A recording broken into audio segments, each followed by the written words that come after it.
Ito ang isa sa mga nagpapaganda sa mga cabinetry project natin mga buddy. Ang tawag dito ay aluminum profile.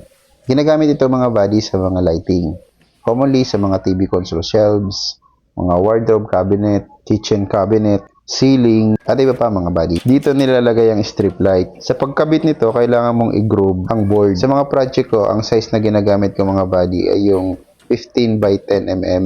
15 mm yung lapad ng butas at 10 mm naman yung lalim. Katulad mga buddy, mag-groove niyan. Di bali yung binili ko na kasi dyan na router bit ay 15 mm na yung lapad. At sinet ko na lang sa 10 mm yung lalim. Ingat lang mga buddy sa paggamit ng machine, lalo na kung hindi pa kayo sanay. Ngayon, sa pagdikit naman, ang ginagamit lang namin dito ay contact cement o yung commonly tinatawag natin na rugby. So, yun na muna mga buddy sa video to. So, next video natin mga buddy, ipapakita ko naman sa inyo ang pag-wiring at pagkabit ng strip light dito mga buddy.